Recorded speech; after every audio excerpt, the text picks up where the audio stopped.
This Bears Eagles alliance is one of the most hilarious things that I've seen in all my years of watching football. Like, I don't think I've ever seen anything like it. There's two teams in the same conference, both in first place of the divisions right now, and their fan bases are literally rooting for the other teams like I've never seen before. Now, I think this pretty much stems from the beef that's between the Eagles and Commanders, of course, and then of course the Bears and the Lions and all their division rivals.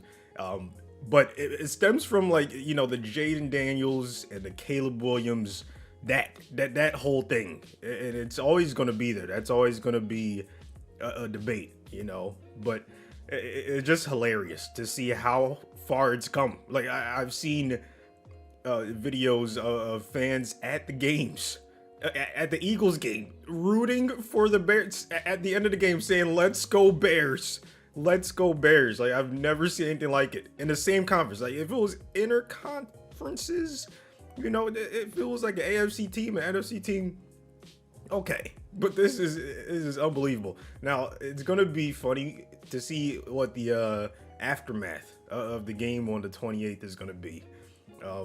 Hopefully there's no bad blood after. Hopefully both teams can go out of it unscathed, maybe even tie. I feel like that would be the best case scenario to continue this alliance. And I think Vic Fangio has a lot to do with it. He has been unbelievable. Like I don't know what it is. I feel like what did we do to deserve getting Vic Fangio? Like this is unbelievable. It feels like the second coming of Jimmy Johnson. I was just young enough. It was like when I first started watching the Eagles. I was blessed to watch Jimmy Johnson, or Jim Johnson, sorry, and Brian Dawkins, that era, that defense. When we had Lito Shepherd, we had Sheldon Brown, we had Michael Lewis. We had, it was unbelievable. Like that secondary, it feels like it's happening again. So yeah, I don't know why we deserve, but I'm grateful, to have this era of Eagles teams that are always competing. Howie Roseman is unbelievable. He deserves a statue. Jeff Stoutland. It's kind of a down year for the O-line, and other fan bases, people that aren't really paying attention, or obviously they're focused on their own team and things like that. They probably still think the Eagles O-line is unbelievable, but it hasn't really been what it's been in the past this year. And they're always going to find ways to bring down Hurts. So they're going to say, "Oh, he has the best O-line, the best running back." Saquon, obviously, after the 2,000-yard season, no one can replicate that production and continue that the next year. Not even Barry Sanders. Like you go down the list, no one has been able to replicate that the next year.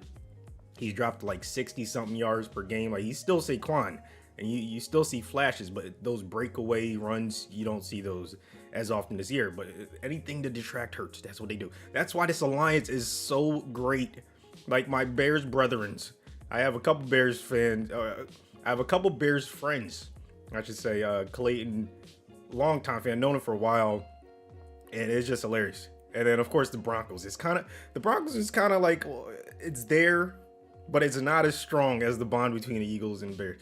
So yeah, this is just it's dope, and it sucks that Jay Daniels got injured, because you never want to see anyone get injured. Like I wish he was still healthy and out here balling like he was last year, because it would make it so much better. Like if you're healthy but you're just getting beat, that's better. But the fact he got injured, nah, you can't say anything about it. Hopefully he comes back next year healthy and continues where he left off. But there's something about that game between the Commanders and the Bears. That's 2 years in a row. The loser, I saw a tweet about this. The loser of that game, for some reason, continues or goes on a terrible trajectory after that. They just lose. Their season like unravels. So keep an eye on that. Hopefully they don't play next year, because that's gonna be circle. It's like a bad omen if you lose that game. I don't know what it is, but yeah, it happened this year to the Commanders. Last year it was to the Bears, and their season unraveled after that game. So yeah, it's just, I can't wait to see what happens on the 28th. It's so funny. It made me come back onto YouTube. Like it just, I had to talk about it. Not sure if I'm back, but I have things in the works. I want to make like we'll see.